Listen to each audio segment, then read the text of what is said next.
Hello students, we are going to start with new topic salt. इससे पहले वाली videos में हम देख चुके हैं कि एसिड और बेस क्या होते हैं, है ना। इंडिकेटर क्या है, पीएच स्केल क्या है, उसका इंपॉर्टेंस क्या है हमारी लाइफ में पीएच का। आज के टॉपिक में जो हम टॉपिक उठा रहे हैं सॉल्ट्स, वो क्या है। आप लोग वैसे अभी तक पढ़ चुके हैं तो समझ गए होंगे कि सॉल्ट कब बनते हैं, जब एसिड और बेस रिएक्ट करते हैं और न्यूट्रलाइजेशन रिएक्शन होती है, उसके दौरान क्या बनता है, सॉल्ट बनता है ना। और सॉल्ट का जो फॉर्मेशन है उसके साथ क्या निकलता है, वाटर निकलता है। तो आज का जो हमारा टॉपिक है सॉल्ट, उसमें हम क्या पढ़ने वाले हैं।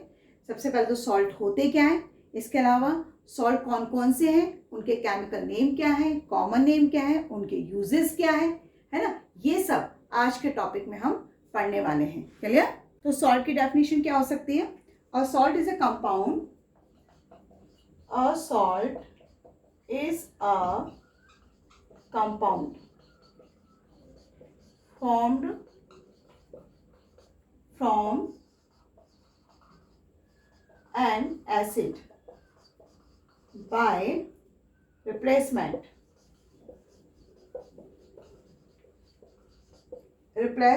of the hydrogen in the acid by metal। Clear. इसके अलावा और क्या बोल सकते हैं, सॉल्ट आर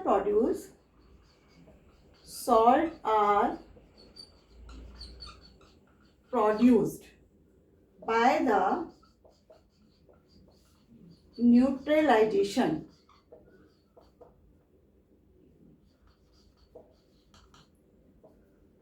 रिएक्शन किसकी, ऑफ एसिड एंड बेस। समझ आई लाइन। सॉल्ट कब बनता है, सॉल्ट जब बनता है जब कोई कंपाउंड फॉर्म हो रहा होता है और एसिड में से हाइड्रोजन, देखिए हाइड्रोजन क्या हो जाती है, रिप्लेस हो जाती है in the acid by the metal. किसके थ्रू होती है, मेटल के थ्रू। देखो कैसे हम इसको समझ सकते हैं। कोई भी एसिड ले लीजिए, हाइड्रोक्लोरिक एसिड लिया हमने और इसकी रिएक्शन किससे करा रहे, बेस से। और बेस क्या है हमारा, NaOH। तो मैंने आपसे क्या बोला कि हाइड्रोजन रिप्लेस हो जाती है किसके थ्रू, बाय द मेटल। यानी ये मेटल कहाँ जाता है, यहाँ पर, है ना। और जब हाइड्रोजन को हटाएगा खुद यहाँ आकर बैठ जाएगा तो क्या बन जाएगा, NaCl, जिसे हम क्या कहते हैं, कॉमन सॉल्ट, सोडियम क्लोराइड। और साथ में क्या निकलेगा, देखो ये हाइड्रोजन अब यानी तो यहाँ से हट गया तो यहाँ आकर कौन बैठा, H आके बैठ गया, तो क्या बन जाएगा, वाटर। समझ आइए कि किस प्रकार से एसिड में से हाइड्रोजन रिप्लेस होता है और उसकी जगह मेटल आके बैठ जाता है और क्या बनता है, सॉल्ट बन जाता है। और इस रिएक्शन को हम न्यूट्रलाइजेशन रिएक्शन भी कहते हैं। ये हम पहले पढ़ चुके हैं, क्योंकि दोनों क्या हो जाते हैं, न्यूट्रलाइज हो जाते हैं। ना तो एसिड रहते हैं और ना ही बेस रहते हैं, इसलिए इसे न्यूट्रलाइजेशन रिएक्शन भी कहते हैं। अभी हमने क्या बोला कि जो सॉल्ट का फॉर्मेशन है ना, वो न्यूट्रलाइजेशन रिएक्शन के दौरान हो रहा है। तो इसके सॉल्ट के दो पेरेंट्स हो सकते हैं ना, एक क्या होगा, एसिड, और दूसरा क्या होगा, बेस। तो जो इसका नाम है वो भी उसी के अकॉर्डिंग लिखा जाता है। जैसे फॉर एग्जांपल जो सॉल्ट है अगर हाइड्रोक्लोरिक एसिड से फॉर्म्ड हो रहा है, ध्यान देना, ये याद करने वाली बात है। अगर हाइड्रोक्लोरिक एसिड से ये फॉर्म्ड हो रहा है तो इसे क्या कहा जाता है, इसका जो नेम पड़ेगा सॉल्ट का, उसे हम क्लोराइड्स कहेंगे। समझ आया। और अगर आप इसको सल्फ्यूरिक एसिड से ले रहे हैं, सल्फ्यूरिक एसिड, तो क्या हो जाएगा, वो सल्फेट हो जाता है। क्लियर। इसी तरह से अगर नाइट्रिक एसिड आपने लिया है तो क्या हो जाएगा, वो हो जाता है नाइट्रेट्स, नाइट्रेट्स।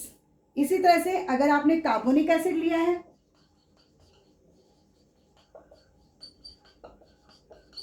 तो कार्बोनिक एसिड लेने के बाद वो क्या बन जाएगा, उसे हम क्या कहेंगे, कार्बोनेट्स।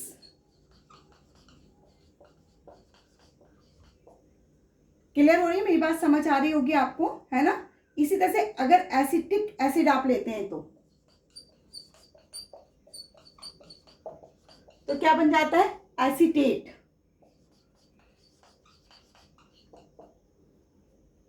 यहां तक क्लियर हुआ कि ये क्या हुआ। अगर आपने हाइड्रोक्लो, अब देखो इसको कैसे समझने के लिए आप क्या कर सकते हैं, आपने क्या करा था कि फॉर एग्जांपल हम लेंगे, आपको एसिड और बेस पहचानना है। मान लिया आपका बना कैल्शियम क्लोराइड, ये आपके पास है, देखो कैल्शियम क्लोराइड, क्लोराइड यानी इसमें आपने जो एसिड लिया हुआ है वो कौन सा होगा, HCl। जब भी तो आपका क्लोराइड बना। अगर आप हाइड्रोक्लोरिक एसिड लेते हैं तो क्या बनता है, क्लोराइड्स। ये बात समझ आई। तो यहां पर जो आपका एसिड होगा वो होगा HCl, और अब आपने लिया है कैल्शियम, तो आपको ये पता है कि जो एसिड होते हैं उसमें H और जो बेस होते हैं उसमें OH ये रहता है। तो यहां पर कैल्शियम आपने रखा है तो बेस क्या हो जाएगा, CaOH का होल ट्वाइस, यानी बेस होगा कैल्शियम हाइड्रोक्साइड। इसलिए इन दोनों से मिलकर क्या बना आपका, CaCl2। मेरी बात समझ आ गई कैसे आपने क्लोराइड्स लिखा, यानी किस तरह से आप अगर कोई एसिड ले रहे हैं तो उसके साथ आप क्या लगाते हैं सॉल्ट के नेम में, है ना। अगर आप सल्फ्यूरिक एसिड लेते हैं, सल्फेट का भी हम देख लेते हैं, है ना। तो अगर आप सल्फ्यूरिक एसिड लेते हैं तो बनने वाला क्या होगा, एक आपका एग्जांपल लेते हैं K2SO, पोटेशियम सल्फेट, K2SO4 ये आपने लिया। अब देखो यहां पर K2SO4 है, SO4 में यानी सल्फ्यूरिक एसिड, ये देखिए। और सल्फ्यूरिक एसिड में क्या बनता है, सल्फेट, इसका नाम क्या है, पोटेशियम सल्फेट। आपसे कई बार पूछा जाता है, आपका नाम, आपको नाम दिया जाएगा और आपसे पूछा जाएगा कि इसके एसिड और बेस बताइए कौन कौन से हैं। तो आपको पता होना चाहिए। पता कैसे लगेगा आपको, इनसे नाम से। यहाँ पर अगर SO4 लिखा हुआ है तो आपको समझ जाना चाहिए कि यहाँ पर जो एसिड यूज किया गया है वो कौन सा होगा, सल्फ्यूरिक एसिड, H2SO4। ये आपका क्या होगा, ये आपका हो गया एसिड। अब K2 यानी आपको बेस लेना है, और बेस आपका कौन सा हो जाएगा, K होना चाहिए उसमें, और OH आपका पता है कि बेस में लगता है, तो KOH, पोटेशियम हाइड्रोक्साइड, ये आपका क्या हो जाएगा, बेस हो जाएगा। तो इस तरह से एसिड और बेस, ये बेस है आपका, और इन दोनों ने मिलकर आपके क्या बनाया है, ये दिस इज ए सॉल्ट। समझ आया, दोनों बातें समझ आ गई, एसिड क्या है, बेस क्या है, और कैसे उसमें से सॉल्ट बनाया जाता है। क्लियर। इसी तरीके से अगर मैं आपको सोडियम सल्फेट दे दूं, Na2SO4, सोडियम सल्फेट का फॉर्मूला क्या होता है, Na2SO4। यहाँ पर आपको ना फॉर्मूले याद होने थोड़ा बहुत चाहिए, है ना, 9th में आप लोगों ने पढ़ लिए हैं। सोडियम सल्फेट, अगेन देखिए आपकी आइडेंटिफिकेशन कैसे होगी, SO4 यानी सल्फेट, और सल्फेट किसके लिए आता है, सल्फ्यूरिक एसिड। तो ये किससे बना, कौन सा एसिड होगा, H2SO4। और Na यानी सोडियम है आपके पास, और आपको OH ग्रुप लेना है, तो क्या बन जाएगा, NaOH। समझ आया। और इन दोनों की रिएक्शन से क्या बनेगा, Na2SO4 यानी सॉल्ट, और साथ में वाटर निकलता है। ये मैं आपको सिर्फ पहचानने के लिए बता रही हूँ किस प्रकार से यूज किया जा रहा है। क्लियर हुआ, कोई प्रॉब्लम यहाँ तक कि कैसे किया जाता है, कैसे नहीं किया जा रहा है, क्या बनेगा, कैसे बनेगा। एक मैं आपको एग्जाम्पल दे देती हूँ नाइट्रेट का भी, है ना। ये तो मैं दो तो एग्जाम्पल आपको दे दिए हैं, नाइट्रेट का भी एग्जाम्पल दे देती हूँ। मान लो आपका बन रहा है सोडियम नाइट्रेट। सोडियम नाइट्रेट का फॉर्मूला क्या होता है, NaNO3,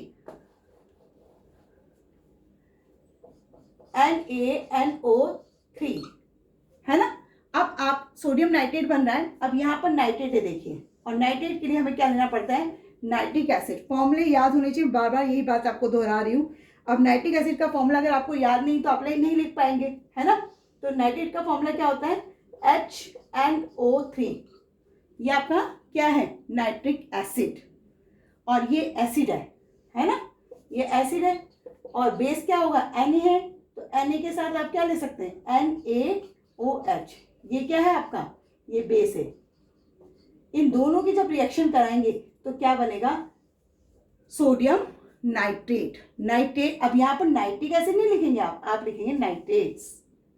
समझ आया किस तरह से आप यूज कर सकते हैं, किस तरह से नहीं कर सकते हैं। अच्छा, ये कार्बोनेट्स के लिए आपको कार्बोनिक एसिड यूज करना पड़ता है। कार्बोनिक एसिड का फॉर्मूला क्या होता है, H2CO3। समझ आया, कार्बोनिक एसिड का जो फॉर्मूला है वो क्या होता है, H2CO3। ये आपका क्या है, कार्बोनिक एसिड है। समझ आया।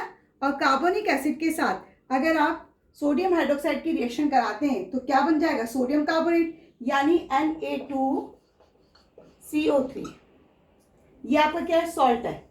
और इसमें ये लिया है ना, ये आपका क्या है, H2CO3 यानी एसिड, कार्बोनिक एसिड, ये रहा।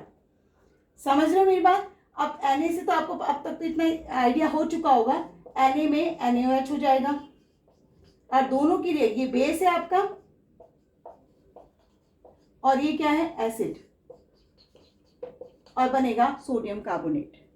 क्लियर हो गया प्रॉपर तरीके से। अब हम क्या करेंगे, अब next the pH of salt solution. वैसे तो हम पढ़ के आए हैं कि जब न्यूट्रलाइजेशन रिएक्शन हो जाती है, यानी जब एसिड और बेस जब रिएक्ट करते हैं तो रिएक्शन न्यूट्रलाइज हो जाती है, और न्यूट्रलाइज यानी कि जो सॉल्ट होगा वो क्या होगा, न्यूट्रल होगा। और न्यूट्रल का मतलब क्या होगा, इसकी पीएच कितनी होनी चाहिए, 7। और इसमें जो एग्जाम्पल है वो है NaCl, है ना। NaCl की जो पीएच होती है वो कितनी होती है, 7 होती है, यानी ये न्यूट्रलाइज होता है, न्यूट्रल होता है, ये ना एसिड होता है ना ही बेस होता है। लेकिन कुछ सॉल्यूशन ऐसे भी होते हैं, सॉल्ट सॉल्यूशन, जो क्या होते हैं, या तो एसिडिक होंगे या फिर बेसिक होंगे। फॉर एग्जांपल जैसे अमोनियम क्लोराइड,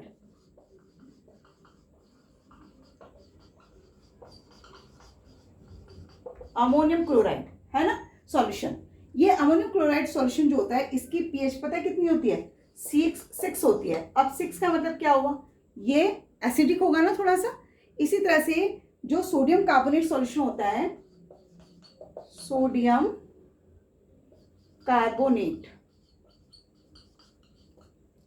इसकी पीएच कितनी होती है, इसकी पीएच होती है 8 नहीं 9 होती है इसकी पीएच, 9। तो ये क्या हो जाएगा, ये हल्का सा बेसिक हो जाता है, यानी अल्कलाइन सॉल्यूशन होता है। तो हम सॉल्ट सॉल्यूशन की जो एसिडिक और बेसिक नेचर है उसको एक्सप्लेन किसके थ्रू करते हैं, हाइड्रोलाइसिस ऑफ सॉल्ट। समझ रहे हो, इसका जो सॉल्ट सॉल्यूशन का पीएच है और उसका नेचर अब हम एक्सप्लेन किसके थ्रू कर सकते हैं, basis of hydrolysis of salt. समझ आया। अब यहां हाइड्रोलाइसिस का क्या मीनिंग है, hydrolysis of meaning, hydrolysis means क्या होता है, इसका मीन्स होता है splitting up of compound.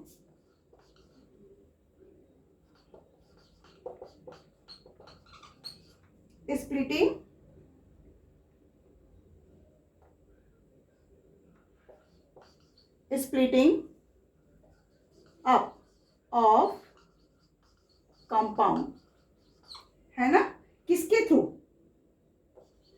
By the action of water.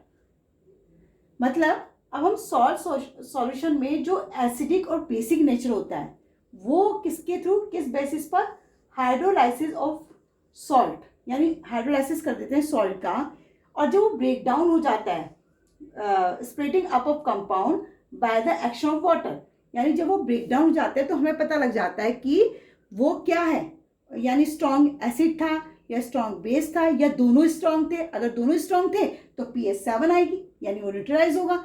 अगर स्ट्रॉन्ग एसिड है तो नेचुरल कि वो सबसे ज़्यादा मात्रा में हाइड्रोजन को रिलीज करेगा, इसलिए वो एसिडिक नेचर का होगा। अगर स्ट्रॉन्ग बेस है तो नेचुरल कि वो हाइड्रोक्साइड आयन जो है उनको रिलीज करेगा, तो उनका जो नेचर है वो क्या होगा, बेसिक होगा। तो इसको एग्जाम्पल के थ्रू हम देख सकते हैं कैसे। तो यहाँ पर एग्जाम्पल के रूप में हम फर्स्ट क्या ले रहे हैं, हम यहाँ पर ले रहे हैं द सॉल्ट। देखो यहाँ पर हम जो फर्स्ट एग्जाम्पल ले रहे हैं इसमें स्ट्रॉन्ग एसिड और स्ट्रॉन्ग बेस का ले रहे हैं। तो the salt of strong acid and strong base. अब दोनों स्ट्रॉन्ग है तो नेचुरल है कि जो बनने वाला सॉल्यूशन होगा वो क्या होगा, न्यूट्रल। तो basis gives neutral solution. Neutral solution का मतलब कि पीएच जो होगी वो कितनी होगी, 7 होगी, है ना। उसमें ना तो कोई एसिडिक होगा ना ही कोई बेसिक होगा। अब इसका एग्जांपल देखते हैं कि हमने लिया स्ट्रॉन्ग क्या बेस और स्ट्रॉन्ग ही एसिड, तो हमारा NaOH ये क्या है, स्ट्रॉन्ग बेस, और इसकी रिएक्शन हमने स्ट्रॉन्ग एसिड से कराई है, समझ आए। ये एसिड है और ये बेस है, दोनों ही स्ट्रॉन्ग है, तो बनने वाला क्या होगा, NaCl। समझ आया, न्यूट्रलाइजेशन रिएक्शन ध्यान आई हो, इसका एग्जाम्पल हमने कई बार ले लिया है। तो NaCl और साथ में तो वाटर निकलेगा। अब जो NaCl होगा उसकी पीएच कितनी है, 7। रीजन क्या है, ये न्यूट्रल हो चुका है, ना तो एसिडिक है ना बेसिक है, क्योंकि दोनों ही क्या है, स्ट्रॉन्ग है। समझ आया। अब इसमें आपने क्या किया था, पीएच अगर 7 है तो नेचुरल की हाइड्रोलाइसिस होगा नहीं, यानी ब्रेकडाउन नहीं होगा, है ना। अब इसका सेकंड एग्जांपल हम क्या ले सकते हैं, सल्फ्यूरिक एसिड का ले सकते हैं और KH का ले सकते हैं, यानी H2SO4, सल्फ्यूरिक एसिड और KH यानी बेस, है ना, पोटेशियम हाइड्रोक्साइड। बनने वाला जो होगा वो क्या होगा, पोटेशियम सल्फेट यानी K2SO4। अब देखो यहां पर भी आप अगर आपको ध्यान हो तो ये स्ट्रॉन्ग बेस होता है और ये स्ट्रॉन्ग एसिड होता है। अब दोनों रिएक्शन करेंगे तो जो बनेगा K2SO4 वो क्या होगा, वो भी पीएच कितनी होगी उसकी भी, 7। समझ आए, यानी न्यूट्रल रिएक्शन होगी। अब इसका सेकंड एग्जांपल हम देखते हैं। सेकंड क्या है, the salt of strong acid and weak base give acidic solution. अब देखो यहां पर स्ट्रॉन्ग एसिड है ना, स्ट्रॉन्ग एसिड है और वीक बेस है, तो इसकी जो पीएच होगी वो कितनी होगी, <7। कैसे, अब यहाँ पे एग्जांपल लेते हैं हम स्ट्रॉन्ग एसिड का और वीक बेस का।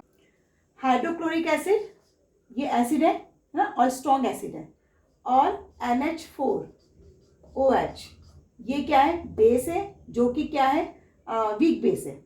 समझ आ गया। तो हम दोनों की रिएक्शन जब कराते हैं तो बनने वाला क्या होगा, आपको याद है हाइड्रोजन रिप्लेस होगा किसके थ्रू, मेटल के थ्रू, तो ये कहाँ चला जाएगा, यहाँ पर, तो क्या बन जाएगा, NH4Cl यानी अमोनियम क्लोराइड, और साथ में क्या निकल जाएगा, वाटर।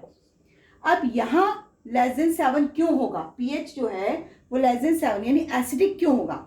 रीजन उसका क्या है कि हाइड्रोक्लोरिक इज स्ट्रॉन्ग, है ना। हमेशा आपको याद हो क्लास में भी जो स्ट्रॉन्ग बच्चे होते हैं वो वीक बच्चों को दबाते हुए आते हैं, है ना, उनको उठने ही नहीं देते या उनको क्लास में बोलने ही नहीं देते, है ना, अपनी अपनी उसमें रहते हैं कि हाँ हम स्ट्रॉन्ग हैं, है ना, उनकी चलती है क्लास में। तो सेम एज इट इज यहाँ भी इसकी चल रही है, ये वीक है बेचारा, तो क्या कर सकता है, तो जब ये स्ट्रॉन्ग है तो जब आयोनाइज होगा तो ये क्या करेगा, हाइड्रोजन आयन लार्ज अमाउंट में निकालेगा, लार्ज अमाउंट, और ये क्या होगा, ये स्लाइटली आयोनाइज होगा, और स्लाइटली आयोनाइज होने के कारण ये क्या करेगा, जो स्मॉल जो हाइड्रोक्साइड आयन है वो क्या करेगा, स्मॉल अमाउंट में रिलीज करेगा।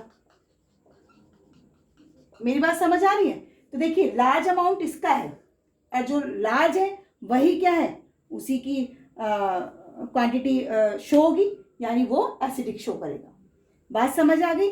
और लिटमस के प्रति भी यही रिएक्ट करेगा। हमने फर्स्ट वाला जो एग्जांपल पढ़ा था उसमें तो न्यूट्रल हो गया था, तो वो does not react by the litmus paper, यानी वो लिटमस पेपर के द्वारा कोई रिएक्शन शो ही नहीं कर सकता था, लेकिन ये रिएक्शन शो करेगा क्योंकि because this is a acidic. मेरी बात क्लियर हुई कि क्यों ये पीएच, देखो इसीलिए मैंने कहा था कि जो सॉल्ट सॉल्यूशन है वो कुछ जो सॉल्ट है हमारे वो एसिडिक और कुछ बेसिक नेचर शो करते हैं। रीजन क्या है वो हम ये पॉइंट्स के थ्रू पढ़ रहे हैं। क्लियर, नेक्स्ट पढ़ते हैं। अब थर्ड हमारा क्या हो सकता है, the salt of weak acid and strong base. देखो इसका उल्टा हो गया है, पहले हमारा स्ट्रॉन्ग एसिड था, अब हमारा वीक एसिड है, और बेस क्या है, स्ट्रॉन्ग बेस है। तो हम इन दोनों की रिएक्शन करेंगे तो हमारा सॉल्ट जो बनेगा उसकी पीएच कितनी होगी, तो उसकी पीएच होगी मोर देन 7, यानी अब वो क्या होगा, बेसिक नेचर का होगा। समझ आया। अब इसमें एग्जांपल हम किसका ले सकते हैं, वीक एसिड का। तो वीक एसिड क्या हो सकता है, carbonic acid, H2CO3 is a carbonic acid. इसके साथ जो हम रिएक्शन कराएंगे वो हमारा क्या होना चाहिए, स्ट्रॉन्ग बेस होना चाहिए, तो उसकी रिएक्शन क्या हो जाएगी, NaOH, ये हो गया हमारा स्ट्रॉन्ग बेस, है ना। और बनने वाला जो होगा अगेन हाइड्रोजन को रिप्लेस करेगा और मेटल वहां आकर बैठेगा, तो बनने वाला क्या हो जाएगा, Na2CO3, साथ में क्या निकल जाएगा, water.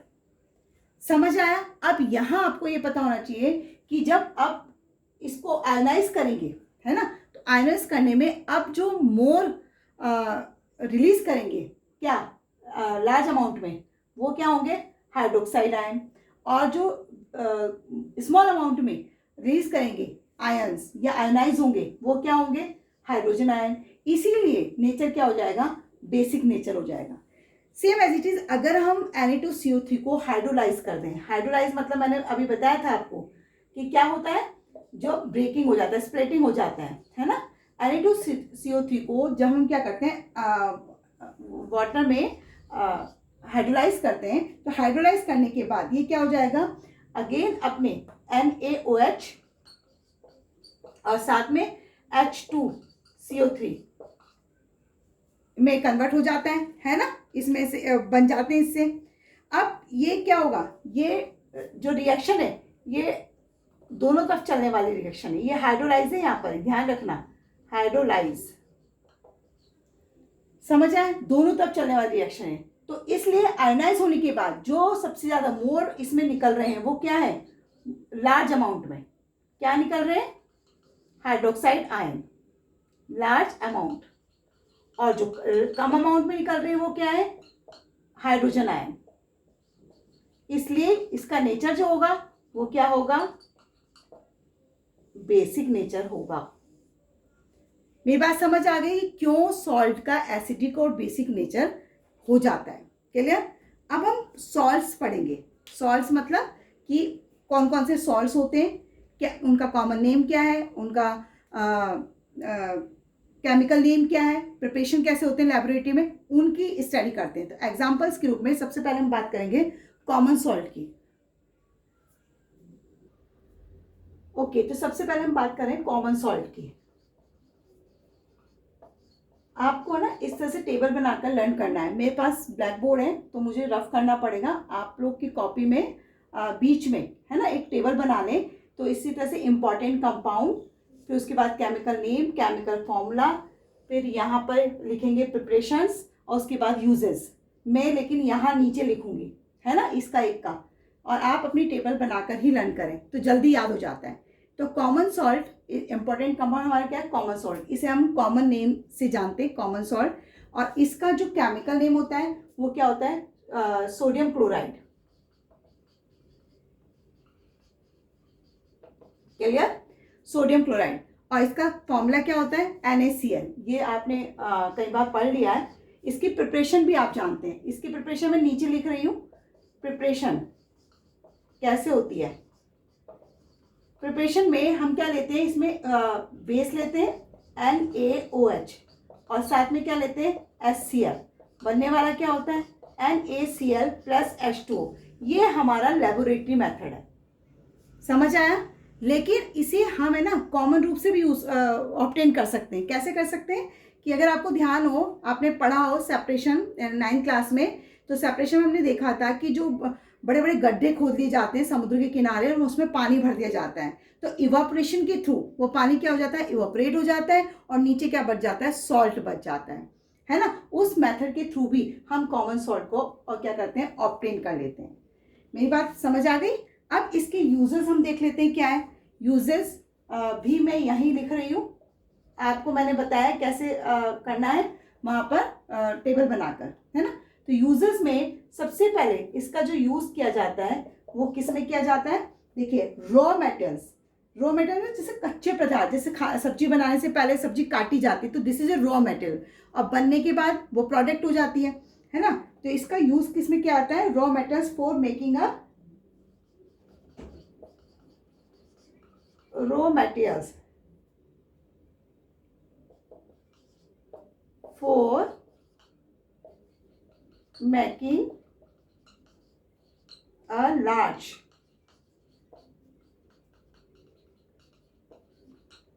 number of useful chemical in industry।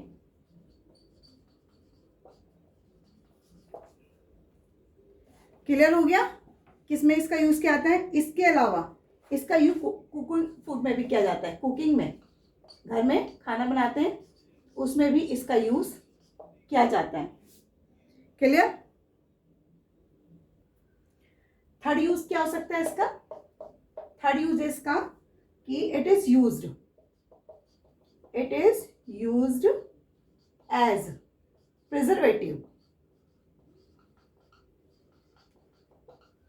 Preservative in pickles.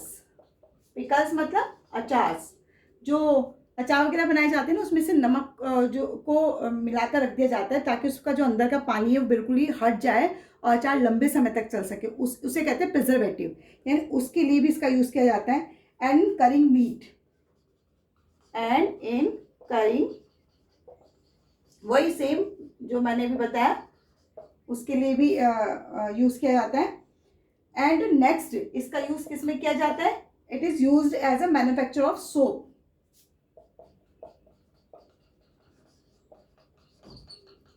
Manufacture of soap, soap बनाने में भी इसका यूज़ किया जाता है। समझ आया। इस तरह से हम कॉमन सॉल्ट को यूज़ करते हैं। और second caustic soda. Caustic soda common name है ना, इसे केमिकल नेम यानी सोडियम हाइड्रोक्साइड।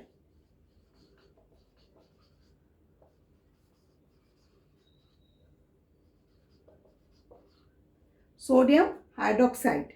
क्लियर। और इसका आपको केमिकल फॉर्मूला याद होगा, कई बार हम पढ़ चुके हैं, NaOH। आप इसकी प्रिपरेशन क्या होगी, कैसे बनाया जा सकता है ये।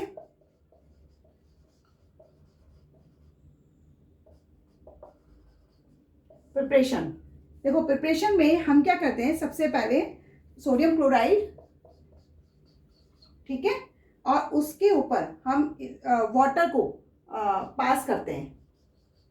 समझ आया। और उसको जब वाटर पास किया जाता है सोडियम क्लोराइड में, तो इस के साथ ही से इलेक्ट्रोलाइसिस किया जाता है।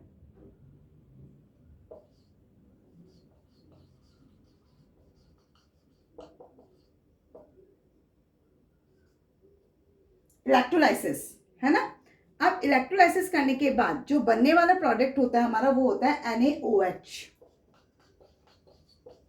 साथ में क्या निकलता है, Cl2। ध्यान देना, इसमें NaOH के साथ साथ क्लोरीन भी निकल रही है और साथ में निकल रही है हाइड्रोजन गैस। समझ आया। बैलेंस नहीं है रिएक्शन, तो बैलेंस करेंगे आप।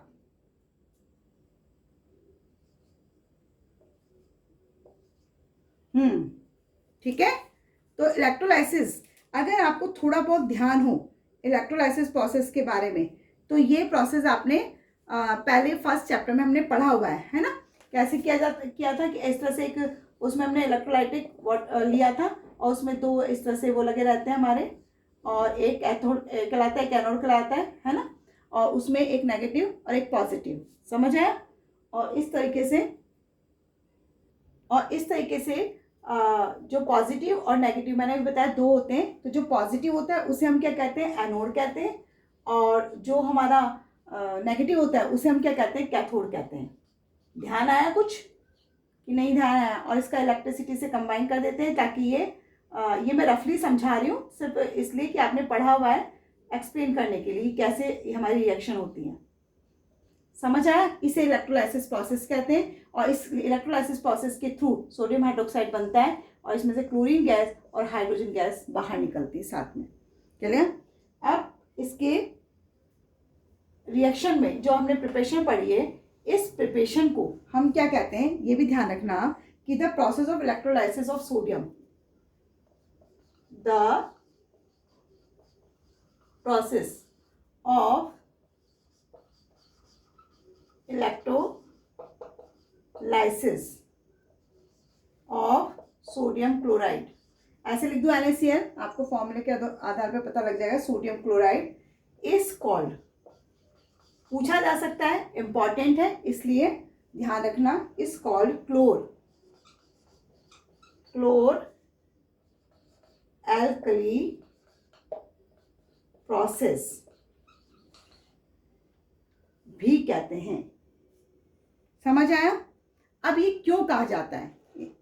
जो हमने प्रोसेस पढ़ा, यानी इलेक्ट्रोलाइसिस के थ्रू सोडियम हाइड्रोक्साइड का बनना, है ना। तो ये जो प्रोसेस हमने अभी पढ़ा, यानी इसमें हम किसका इलेक्ट्रोलाइसिस करवा रहे हैं? NaCl का करवा रहे हैं। तो इसको हम क्लोर एल्कली प्रोसेस के नाम से भी जानते हैं। अगर आपसे क्वेश्चन पूछा जाता है क्लोर एल्कली प्रोसेस समझाइए, तो आपको यही बताना है। समझ आए? लेकिन क्यों कहा जाता है? क्योंकि अब इसके आगे आप लिख सकते हैं कि इसको क्यों कहा जाता है। बिकॉज प्रोडक्ट फॉर्म्ड, अब देखो आपके प्रोडक्ट क्या फॉर्म होते हैं? क्लोर, क्लोर फोर क्लोरीन, क्लोरीन फॉर्म होती है ना, साथ में and alkali four sodium hydroxide.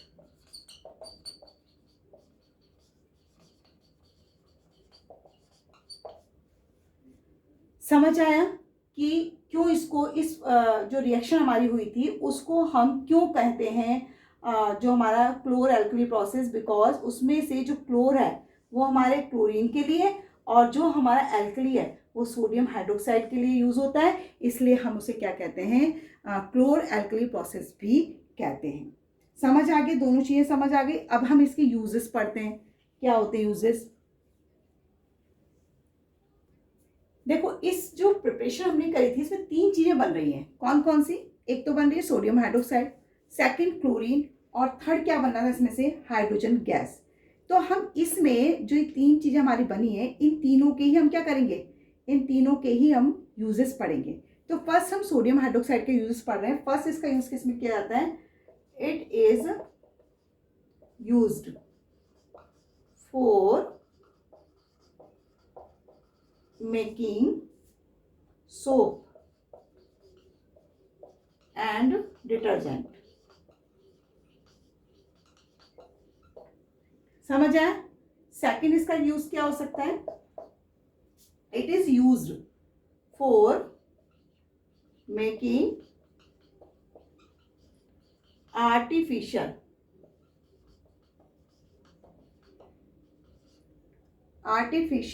Textile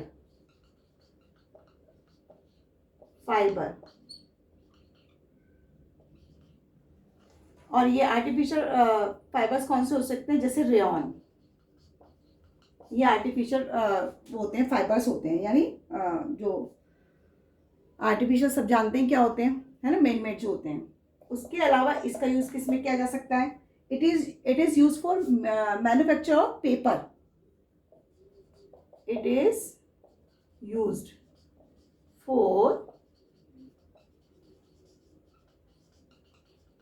manufacture of paper. ठीक है। इसके अलावा और किस में यूज किया जा सकता है? जो आपके ओर होते हैं ना, ओर, उनको भी प्यूरिफाई करने में इसका यूज किया जाता है, बॉक्साइट जैसे। तो ये जो बॉक्साइट होता है ना, ये क्या है? ये एक्चुअली एल्यूमिनियम का ओर होता है ना, एल्यूमिनियम का ओर। एक्चुअली जितने भी हमारे मेटल्स हैं वो हमें प्योर रूप में तो मिलते नहीं है, हमें उन्हें प्यूरिफाइंग करना पड़ता है। तो इसका यूज इसमें भी किया जाता है, इसके प्यूरिफाइंग करने में। 4 पॉइंट ये नीचे नहीं आ पाएगा, मैं इसको ऊपर नोट कर देती हूँ यहाँ पर। ओके, तो 4 पॉइंट हमारा क्या हो जाएगा? इन प्यूरिफाइंग बॉक्साइट। बॉक्साइट अभी मैंने बताया किसका और होता है? एल्यूमिनियम का, from which aluminium metal is extracted. मतलब एक्सट्रैक्टेड मतलब एल्यूमिनियम ओर्स जो होता है उसको हम प्यूरिफाइंग रूप में एक्सट्रैक्ट करते हैं। ठीक है। अब हम बात करेंगे नेक्स्ट क्लोरीन की। जो हमारा NaOH के बाद सेकंड क्या बना था? क्लोरीन। अब हम उसके यूजेस पर, तो फर्स्ट पॉइंट क्या हो सकता है? It is used to sterilize drinking water, मतलब बिल्कुल उसको क्लीन कर देना, है ना। पानी जो पीते हैं उसमें भी क्लोरीन मिली हुई आती है ना कई बार। And the water in swimming pool,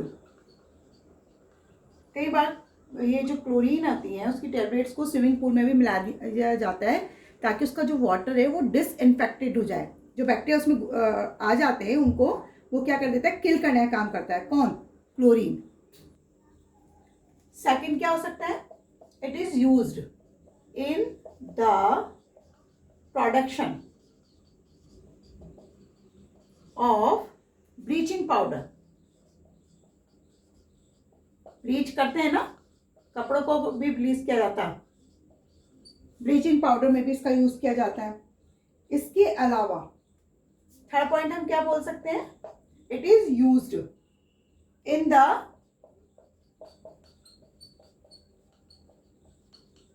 the production of hydrochloric acid, यानी Cl है, इसमें Cl है प्रेजेंट है तो नेचुरली Cl इससे क्लोरीन से ही मिलकर बनेगा, तो इसका यूज इसमें भी किया जाता है हाइड्रोक्लोरिक एसिड के बनाने में।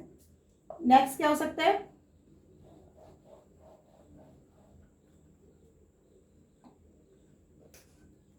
it is used to make, fourth point, it is used to make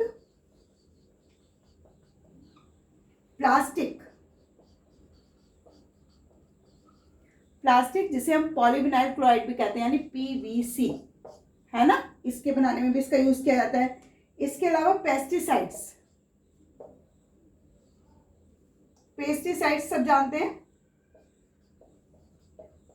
paste जब लग जाते हैं ना, मतलब उसमें जो क्रॉप्स होती है उनमें पेस्ट लग जाते हैं तो उनको जो किल किया जाता है वो पेस्टिसाइड्स के थ्रू ही किया जाता है, उनको पेस्टिसाइड्स कहा जाता है। ओके। इसके अलावा क्लोरोफ्लोरोकार्बन,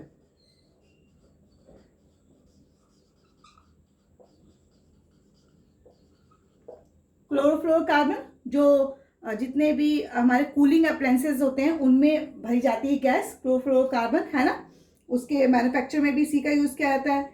इसके अलावा क्लोरोफॉर्म,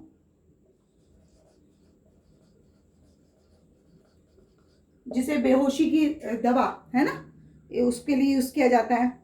कार्बन टेट्राक्लोराइड,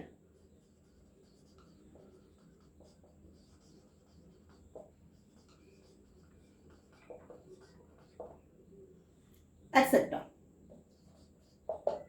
इन सबके मेकिंग में क्लोरीन का यूज किया जाता है। क्लियर। इसके अलावा इसका use 5.4 making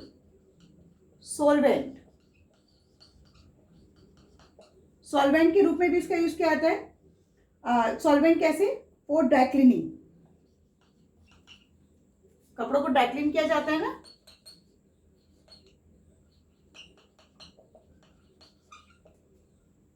dry clean.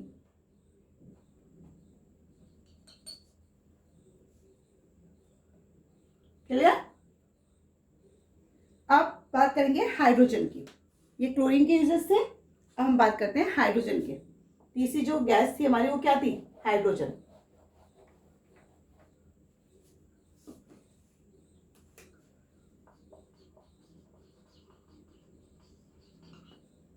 Hydrogen में फर्स्ट यूज इसका क्या किया जाता है? इसका यूज किया जाता है in the hydrogenation. First point है in the, it is used in the hydrogenation. Hydrogenation का मतलब क्या होता है?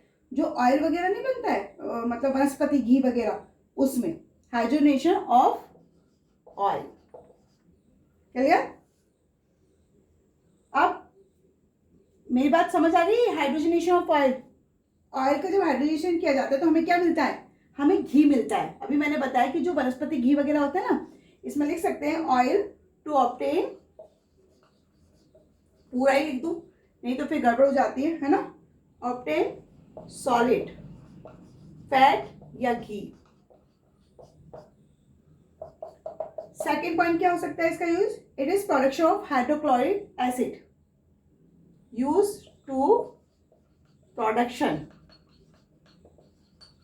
ऑफ हाइड्रोक्लोरिक एसिड में इसका यूज किया जाता है। इसके अलावा इसका यूज मिथेनॉल बनाने में किया जाता है, टू मेक मिथेनॉल, जिसका फॉर्मूला क्या होता है? CH3OH। ये इसका फॉर्मूला होता है। ये बात समझ आ रही है कि क्या किस किस में इसका यूज किया जाता है? इसके अलावा इसका यूज किया जाता है टू मेक अमोनिया।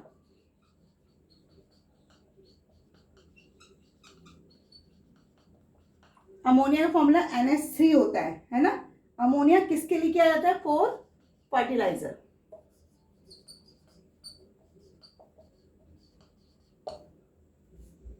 क्लियर? इस तरह से इनके यूज सबके किए जाते हैं।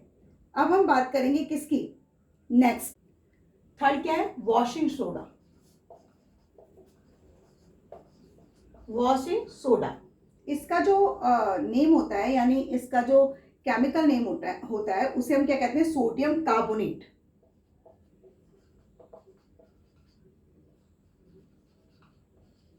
Sodium carbonate decahydrate.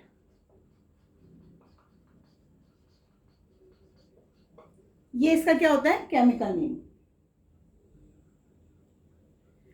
अब इसका फॉर्मूला क्या होता है? Na2CO3.10H2O।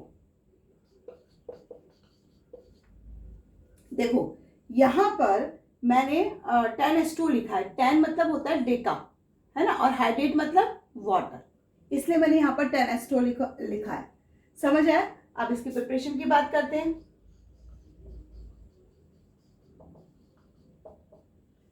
प्रिपरेशन, सबसे पहले हम क्या करते हैं? हम सोडियम क्लोराइड की रिएक्शन किससे कराते हैं? अमोनिया से। और फिर इसको क्या करते हैं? वाटर में डिजोल्व करते हैं और इसके ऊपर कार्बन डाइऑक्साइड गैस पास कराते हैं। तो इससे जो बनता है वो क्या होता है? Sodium bicarbonate. और साथ में जो निकलता है वो क्या होती है? NH4Cl, यानी अमोनियम क्लोराइड। समझ आया? अब हम क्या करेंगे? सोडियम हाइड्रोजन कार्बोनेट जो हुआ इसे सेपरेट करते हैं फिल्टर पेपर से, है ना, फिल्ट्रेशन के थ्रू, एंड ड्राई करेंगे, फिर उसको हीटेड करेंगे। समझ आया? तो यानी सोडियम कार्बोनेट को हमने क्या करा? सबसे पहले तो सेपरेट कर लिया। सेपरेट करने के बाद इसको हमने क्या करा? ड्राई किया, और उसके बाद इसको हीट किया। तो हीट करने के बाद, हीट का ही साइन है ना। हीट करने के बाद इससे क्या बनता है? Sodium carbonate. और साथ में इससे क्या निकलता है? Carbon dioxide and water.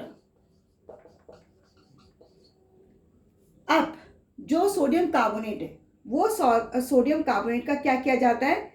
Water में डिसॉल्व कर दिया जाता है और रिक्रिस्टलाइज्ड किया जाता है। समझना, लाइन में बोल रही हूँ उसकी भी लिखा हुआ इंपॉर्टेंट नहीं होता है, जो मैं बोलती हूँ वो भी इंपॉर्टेंट है। इसे उसको भी ध्यान से सुना करें। कई बच्चे ना सिर्फ लिखा हुआ ही देखते हैं, है ना। तो हम क्या करते हैं? सबसे पहले सोडियम जो हमारा सोडियम बाइकार्बोनेट, देखो इसे सोडियम हाइड्रोजन कार्बोनेट भी बोलते हैं, सोडियम बाइकार्बोनेट भी बोलते हैं, दोनों ही नाम से इसको जाना जाता है। तो हमने क्या किया? इसको डिसॉल्व किया वाटर में, और वाटर में डिसॉल्व करके इसको रिक्रिस्टलाइज किया, यानी इसके क्रिस्टल्स हमने ऑब्टेन किए। तो Na2CO3 जो हमारा बना था उसको हमने वाटर से डिसॉल्व किया, और बनने वाला क्या है? Na2CO3 10H2, यानी क्या बना? सोडियम कार्बोनेट डेकाहाइड्रेट, ये बनता है। अब अगर किन्हीं बच्चों को ये तीनों इक्वेशंस याद नहीं रहती तो डजंट मैटर, आप सिर्फ ये वाली इक्वेशन याद कर लें। समझ आया? इस रिएक्शन को याद कर लेंगे तो भी आपका कंप्लीट हो जाएगा। और इससे पहले लेकिन आप क्या लिखेंगे? अगर जिन बच्चों को सिर्फ ओनली ये रिएक्शन याद करनी है तो वो क्या करेंगे? वो ऊपर क्या लिखेंगे इसके? Bye recrystallisation.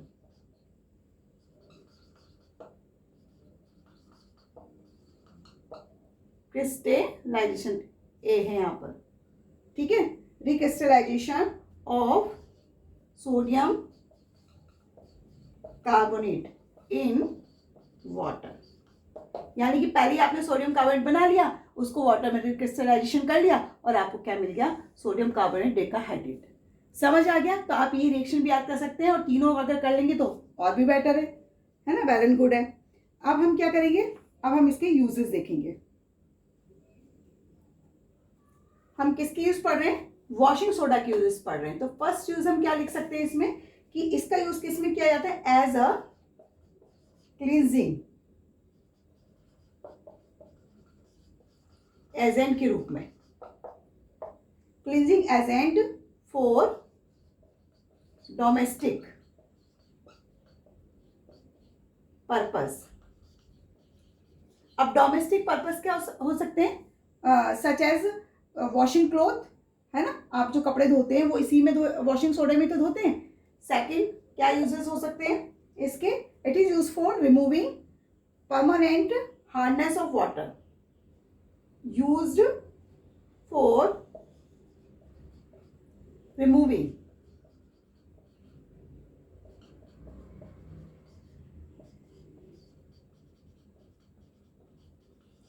Permanent hardness of water. मतलब कि जो वाटर की हार्डनेस होती है ना, उसको रिमूव करने में भी इसका बहुत बड़ा हाथ होता है, यानी इसको यूज किया जाता है। इसके अलावा और क्या किया जा सकता है इसका use, in the manufacture of glass, in the manufacture of glass. इसके अलावा सोप एंड पेपर।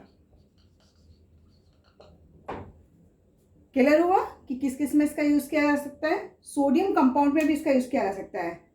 समझ है? फोर्थ पॉइंट क्या हो सकता है इसका,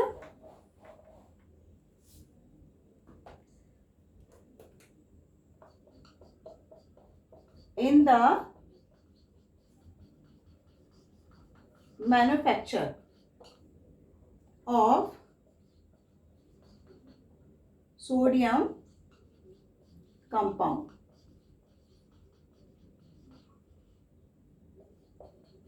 सच एज बोरेक्स, ये एक सोडियम कंपाउंड होता है, इसकी मैन्युफैक्चरिंग में भी इसका यूज किया जाता है। समझ आ गया? अब नेक्स्ट कंपाउंड क्या हो सकता है हमारा, फोर्थ बेकिंग सोडा। सबने सुना हुआ है बेकिंग सोडा, है ना, जो घरों में यूज किया जाता है उसको कहा जाता है बेकिंग सोडा। इसका केमिकल नेम क्या है, केमिकल नेम है इसका सोडियम बाइकार्बोनेट या हाइड्रोजन कार्बोनेट भी आप कह सकते हैं, है ना। फॉर्मूला क्या हो सकता है, NaHCO3।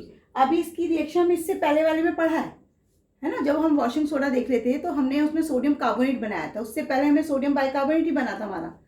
तो वो रिएक्शन कैसे हुई थी, प्रिपरेशन देखते हैं या प्रोडक्शन कैसे होता है। देखिए सोडियम क्लोराइड की रिएक्शन हम किससे करा रहे हैं, अमोनिया से। याद है ना, याद आया? अभी इससे पहले वाली में देखा था ना हमने, साथ में इसकी क्या होता है, carbon dioxide and water.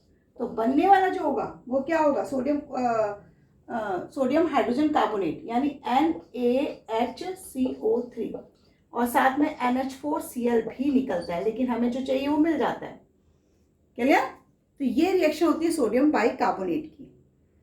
Properties क्या हो सकती है, एक तो ये ना एक्शन ऑफ हीट, जब ये NaSCO3 देखना, इसकी प्रॉपर्टी ये कि NaHCO3 पर जब हम हीट देते हैं, हीट का साइन है ये, तो ये क्या होता है, Na2CO3 यानी सोडियम कार्बोनेट में टूट जाता है, साथ में इसमें क्या निकलती है, कार्बन डाइऑक्साइड गैस निकलती है और वाटर मॉलिक्यूल बाहर निकल जाते हैं।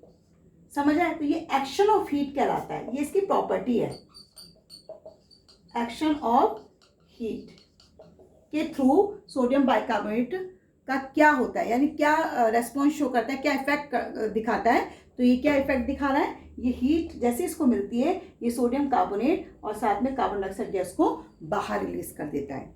समझ आई मेरी बात? अब इसके यूजेस क्या है वो पढ़ लेते हैं। फर्स्ट पॉइंट क्या होगा इसके यूजेस में, it is use in antacid. अगर तुम्हें ध्यान हो तो हमने इसको पढ़ा था जो पीएच वाले उसमें पढ़ा था ना, इंडाइजेशन वाले में, कि जो हम लेते हैं बेकिंग सोडा, याद आया? तो इसका यूज किया जाता है एज एन एंटासिड। एंटासिड किसके लिए किया जाता है? इन मेडिसिन के रूप में, मेडिसिन, है ना, टू रिमूव एसिडिटी।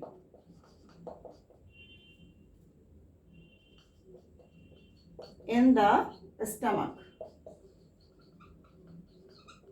याद आया कुछ कि क्या था ये एंटासिड, है ना, जिसे हमने सोडियम हाइड्रोजन कार्बोनेट के रूप में न्यूट्रलाइज करने के लिए लिया था। अगर स्टमक में एसिडिटी की मात्रा बढ़ जाती है तो हम एंटासिड लेते हैं, है ना, एंटासिड, जिस उसके लिए हम क्या लेते हैं? बेकिंग सोडा या सोडियम बाइकार्बोनेट। क्लियर? सेकंड हमारा क्या यूज इसमें किया जाता है? इसका यूज एक्चुअली बेकिंग सोडा है ना, तो इसका यूज केक्स बनाने में, ब्रेड बनाने में, है ना, इनमें भी किया जाता है। समझ आया? It is use in making baking powder. Baking powder, है ना, और इस पाउडर का यूज हम किस में करते हैं? यूज्ड इन केक, केक वगैरह में डालते हैं ना, ब्रेड बनाने में, और जो हमारे भटूरे बनते हैं एक्सेट्रा, इन सब में इसका यूज किया जाता है। क्लियर? उसके अलावा इसका यूज हम और किस में कर सकते हैं? अगर आपको ध्यान हो तो सोडियम हाइड्रोजन कार्बोनेट का यूज हम फायर एक्सटिंग्विशर में भी करते हैं। क्लियर? तो थर्ड पॉइंट क्या हुआ? It is used in fire extinguisher. Fire extinguisher के बारे में सब जानते हैं ना, आग बुझाने वाला यंत्र जिसे कहते हैं हम लोग, है ना। अगर तुम्हें ध्यान हो तो ये ना ऐसे होता है, एक नोब होती है इस पर और एक ऐसा कंटेनर टाइप होता है नीचे की तरफ, इसमें से एक ये नोजल होती है, इसे हम क्या कहते हैं? नोजल कहते हैं। समझ आया? और यहाँ पर ये ट्यूब, मतलब ये इसमें से एक ट्यूब होती है, और ये जो आपका होता है ये होता है NaHCO3 यानी सोडियम बाइकार्बोनेट। और इसी धागे से, ये धागा है जिसे हम क्या कहते हैं? थ्रेड। ये थ्रेड है और इससे एक इग्निशन ट्यूब लटकी रहती है, और इस इग्निशन ट्यूब में क्या होता है? सल्फ्यूरिक एसिड होता है। समझ आया? ये क्या है? इग्निशन ट्यूब है।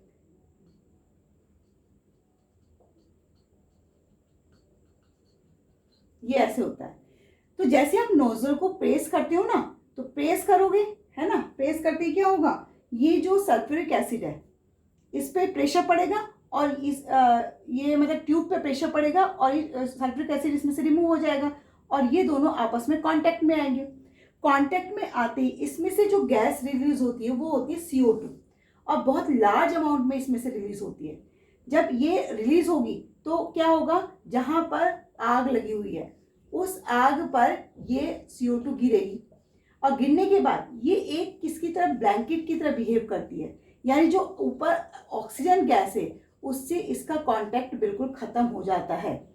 ऑक्सीजन का कांटेक्ट खत्म होगा तो नेचुरली कि ये आग भड़केगी नहीं, और यही की यही क्या हो जाती है? खत्म हो जाती है, यानी बुझ जाती है। समझ आया फायर एक्सटिंग्विशर में किस तरह से सोडियम बाइकार्बोनेट का रोल होता है? क्लियर? नेक्स्ट फिफ्थ पॉइंट क्या होगा हमारा? फिफ्थ जो कंपाउंड है हमारा वो क्या है? Bleaching powder.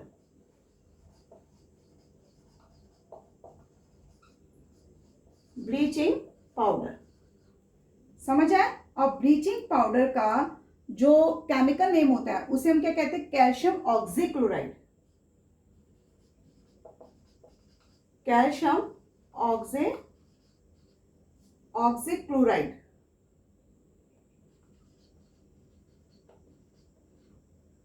Calcium oxychloride. Clear? और इसका जो फॉर्मूला होता है वो क्या होता है? CaOCl2। समझ आया? Bleaching powder. एक चीज मैं आपको इससे पहले बता दूं कि ब्लीचिंग एजेंट क्या होता है।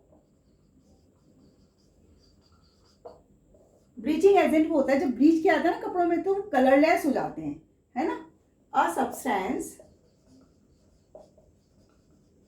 ये मैं आपको प्रिपरेशन से पहले इसमें नहीं है, ठीक है, एज इट इज वैसे ही आपको एक्सप्लेन कर रही हूँ ताकि आपको पता हो कि ब्लीचिंग एजेंट क्या होता है, क्योंकि हम ब्लीचिंग पाउडर पढ़ रहे हैं तो उसके यूजेस में आएगा ये, इसलिए मैं पहले से इसको एक्सप्लेन कर रही हूँ आपको, है ना। तो अ substance which removes colour,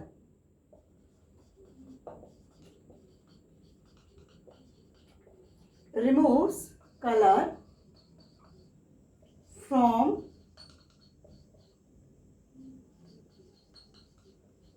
colored substance and makes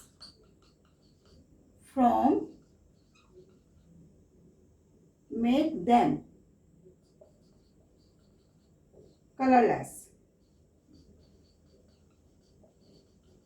is called bleaching agent।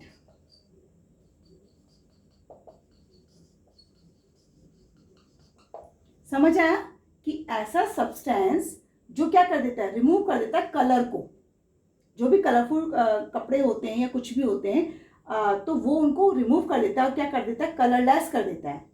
ऐसे पाउडर को हम क्या कहते हैं, ब्लीचिंग एजेंट के रूप में कहा जाता है, ब्लीचिंग एजेंट ही कहते हैं। क्लियर? अब हम इसकी प्रिपरेशन पढ़ते हैं, ये समझ आ गया होगा। एक वर्ड आता है डिसइंफेक्टिंग। डिसइंफेक्टिंग का मतलब क्या होता है, जो सब्सटेंस क्या कर दे, जर्म्स को किल कर दे, यानी बैक्टीरिया जो होते हैं उनको किल कर दे, तो उसे डिसइंफेक्टिंग कहते हैं।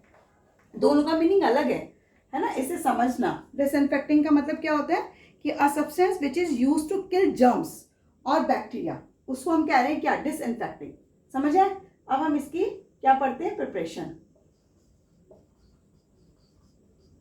किससे होता है, प्रिपेयर किससे होता है। तो सबसे पहले जो प्रिपेयर होता है ये किसके थ्रू होता है कि जो बाय पासिंग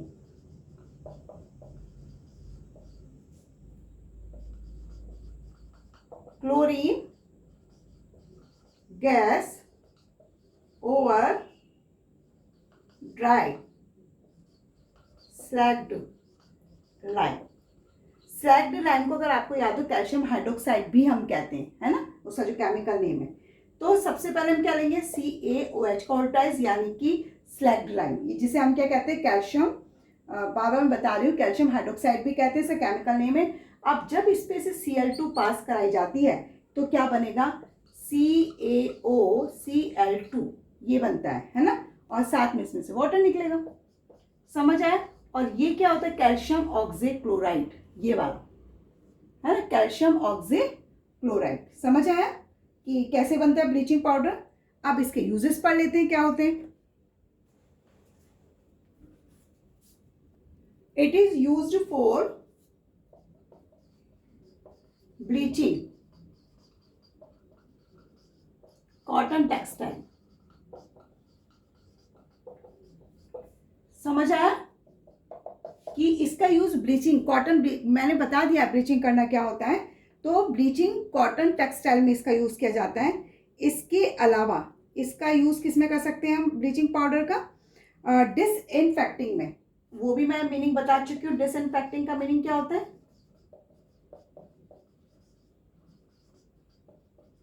डिसइंफेक्टिंग, है ना, किसमें, drinking water.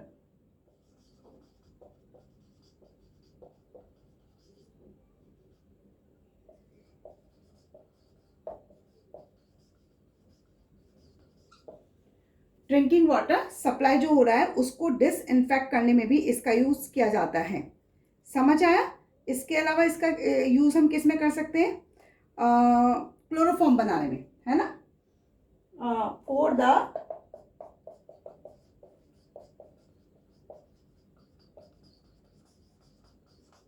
Manufacture of chloroform,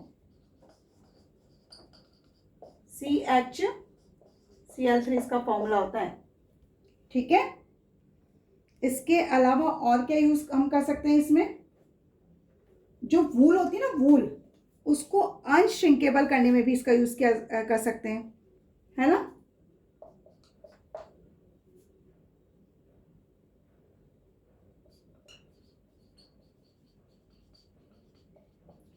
for making अनश्रिंकेबल।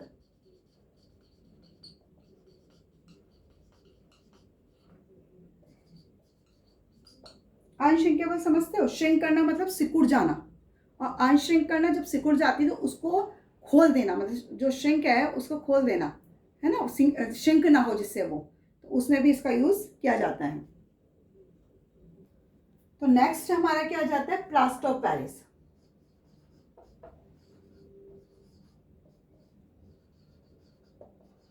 Plaster of Paris common name है ना, और केमिकल नेम क्या हो सकता है, कैल्शियम सल्फेट,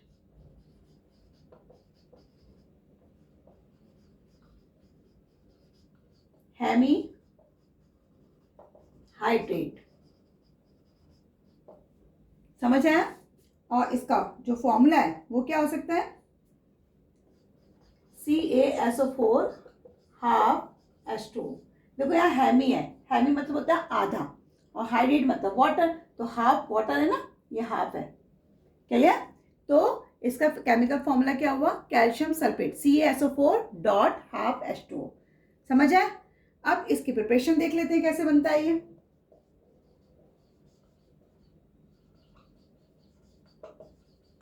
प्रिपरेशन कैसे बनता है ये, कैल्शियम सल्फेट और 2 मॉलिक्यूल क्या होते हैं इसमें, वाटर के, है ना।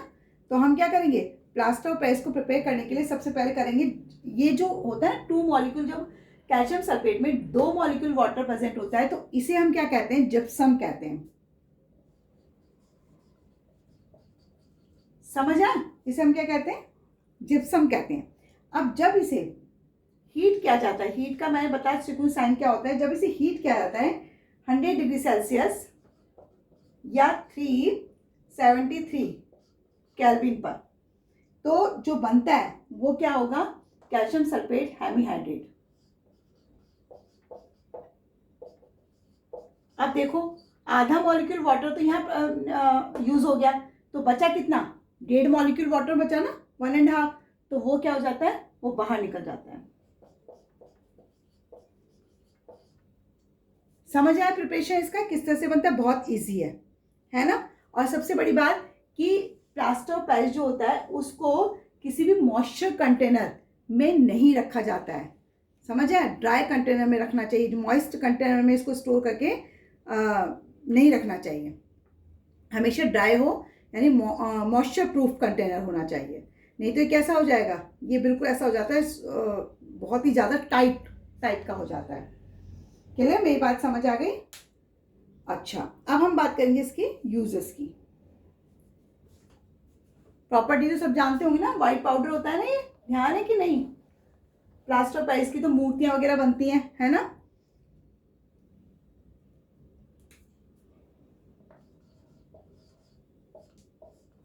यूजेस, तो फर्स्ट यूज इसका यूज किसमें किया जाता है, इसका यूज फॉर मेकिंग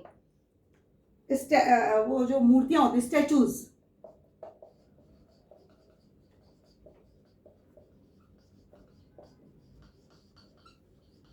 स्टैचूज में, है ना।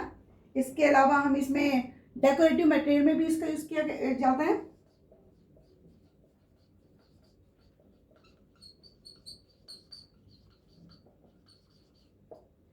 डेकोरेटिव मटेरियल्स में, क्लियर। और इसके अलावा हम इसमें जो ऑर्नामेंट्स बनते हैं ना, थोड़े से चीप ऑर्नामेंट्स जो होते हैं उनमें भी इसका यूज किया जाता है।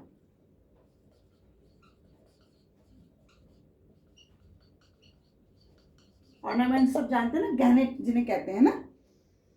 और इसके अलावा हम इसका यूज किसमें कर सकते हैं, जो फ्रैक्चर नहीं हो जाता, हड्डियां टूट जाती हैं, तो उस पर अगर आपको ध्यान हो प्लास्टर चढ़ाया जाता है, वो प्लास्टर भी इसी का होता है, प्लास्टर ऑफ पेरिस का, क्योंकि ये बहुत ज़्यादा हार्ड हो जाता है, अगर इसको पानी में मिक्स कर दिया जाता है तो ये बहुत ज़्यादा हार्ड बन जाता है, इसलिए इसका यूज़ हम फ्रैक्चर में भी किया जाता है, बोन की फ्रैक्चर को सेट करने में। तो it is use for setting, fracture fracture bones. Clear हुआ? इसके अलावा इसका यूज किस में किया जाता है?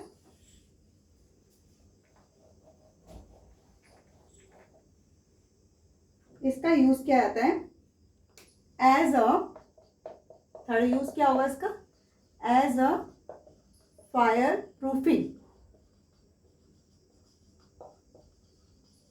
मेटल के रूप में।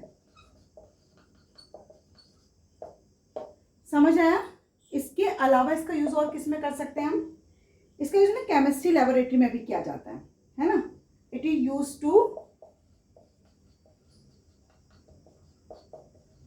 Chemistry laboratories. इसमें यूज किस लिए किया जाता है? For sealing air gap in apparatus।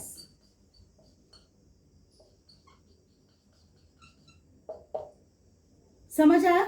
यानी कि जो केमिस्ट्री लेबोरेटरी में जो अपरेटस यूज किए जाते हैं ना, उनमें उनके जो गैप रह जाते हैं, थोड़ा बहुत भी जो गैप रह जाता है उसको बंद करने के लिए, क्योंकि कई बार में ना कुछ अपरेटस ऐसे रिक्वायर होते हैं जो बिल्कुल टाइटली पैक्ड हो, एयर टाइट हो बिल्कुल। तो एयर टाइट करने के लिए जो गैप थोड़ा बहुत रह जाता है उसमें इसको लगा दिया जाता है, जिससे कि वो बिल्कुल क्या हो जाते हैं? टाइट हो जाते हैं। समझ आया? इसके अलावा एक और यूज इसका हम देख सकते हैं, ये तो आपको पता भी है, घरों में यूज करते हैं ना इसको, जो वॉल होती है ना, वॉल, उसको सरफेस को क्या करने के लिए? स्मूथ करने के लिए, है ना? तो फॉर मेकिंग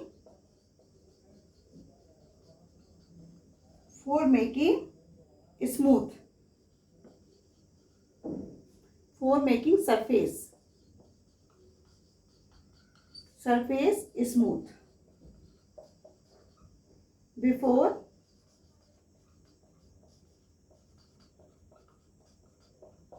पेंटिंग। जब हम पेंट करते हैं उस पर दीवारों पे, तो उससे पहले हम उसको सरफेस को स्मूथ कर देते हैं, है ना? और डेकोरेटिव के लिए जैसे हम ऊपर वगैरह बनाते हैं, इसकी बनती है सारा प्लास्टर ऑफ पेरिस का ही। समझ आ गया? इस तरह से हम इनका सॉल्ट का जो भी हमारे हैं उनको यूज भी किया जाता है। चलिए, ये मेरे ख्याल से आपको समझ आ गया होगा।